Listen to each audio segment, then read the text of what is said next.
Sons of Narcissistic Mothers. Hey everyone, welcome back. Erica here again.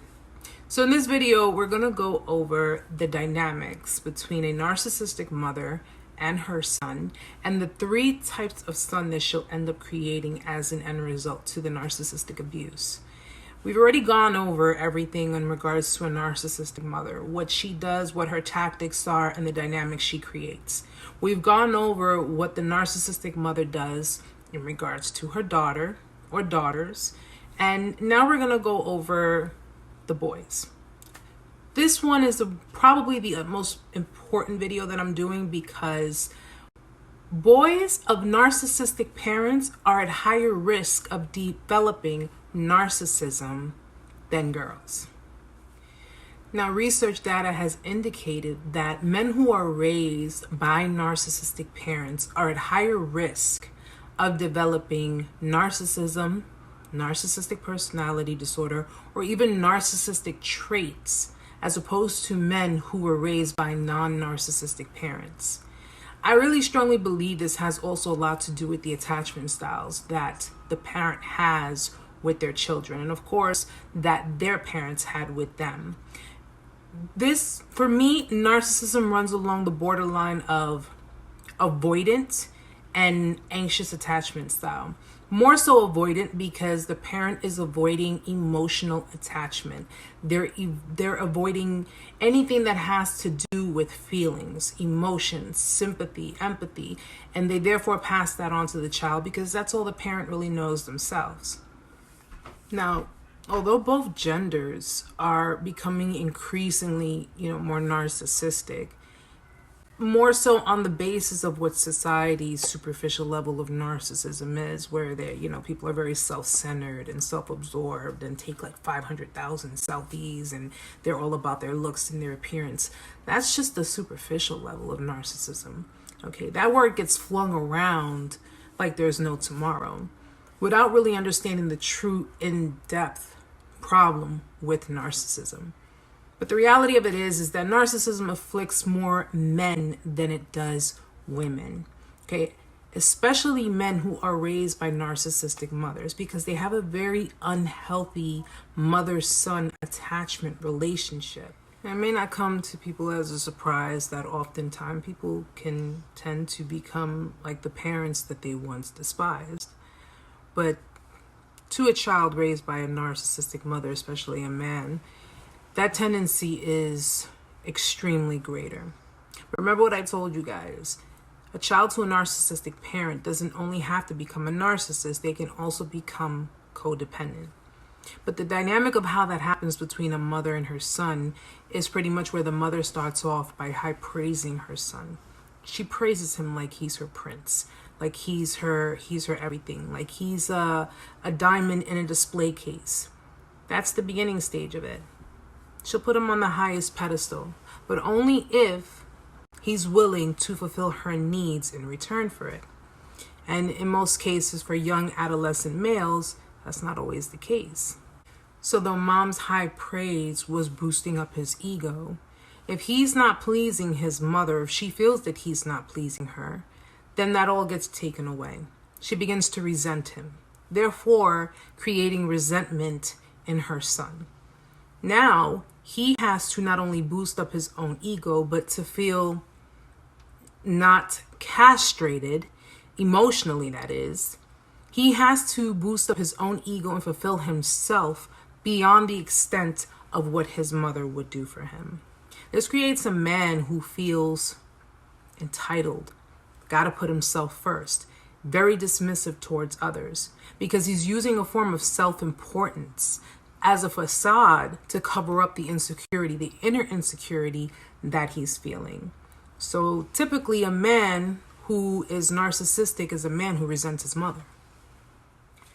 And the son who becomes a codependent is one who is pretty reluctant and afraid to go beyond their comfort zone.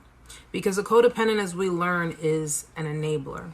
So though he doesn't understand the kind of abuse that he's receiving from his parents, he's afraid to really break free from it because that's all he knows.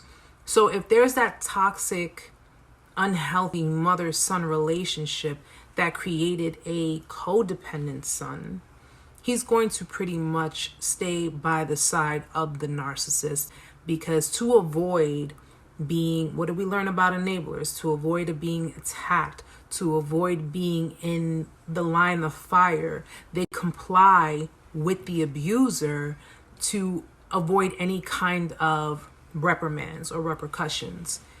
Now, the kind of abuse towards a child or towards children has no limits when it comes to a narcissistic parent. But for a narcissistic mother, we're going to just say, for argument's sake, let's say she has 3 sons. One of each is going to have one of 3 titles. Okay, the first one is going to be the golden child. The golden child is going to be the one that she projects her idealized self to. So she's going to put onto the golden child everything that she feels she deserves, or everything she's ever felt that she deserved. The golden child is going to basically be treated like royalty. He's going to be the one on the high pedestal. He's going to be the one that gets everything he wants, because he's obviously fully compliant with her, because he's not giving her a hard time about things. So he's going to end up growing up to be the kind of man that goes around feeling entitled, really inflated ego, like he deserves everything. And with the kind of relationship he has with his mother, he feels that it's super special and they deserve every and anything they want. That's what she's raised him to believe. But he'll end up developing unhealthy habits like gambling, cheating, even stealing. Okay, he doesn't understand that he was not given the opportunity to really be himself. He was basically trained to be someone else in their own idealistic image. That's nuts. The second child is the scapegoat. The scapegoat, as we learned, is the one who will end up resenting his narcissistic mother, because the scapegoat is the one who's always gotten blamed for everything that has gone wrong. He's always gotten the bad end of the stick. He's always gotten the fingers pointed at him. If mom was upset or if there was something going on that was not right, the scapegoat took the fall for it. He's the one who's always blaming himself when things go wrong and they weren't even his fault. Sons of narcissistic mothers grow up believing that they owe their mothers because they were told that. They were taught that. It was ingrained in their mind that they had to do, in order to earn their mother's love, they had to do things for the mother. It was transactional. We learned that in the last video. Transactional love, which is you do something for me and I will then do something for you, which is my love. Horrible. And the third child is the forgotten son. The forgotten son is the one that probably ends up being the most healthiest one, because he's not indulging in the narcissistic mother's nonsense. He was pretty much ignored, and he did not have demands made of him like the other two.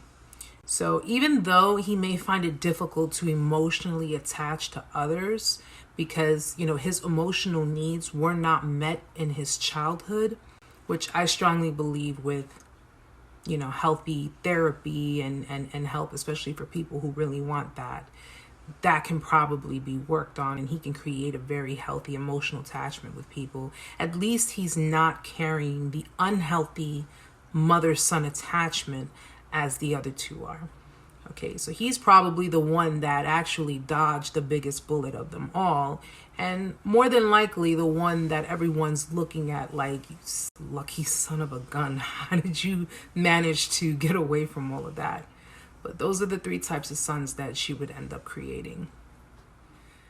So guys, there's a lot more to it, but the bottom line is, and you don't need psychology, you don't even need to know psychology to know the logistics of this. People are the way they are based on environment, their upbringing, their parents, the dynamics between them and their parents, the attachment between them and their parents.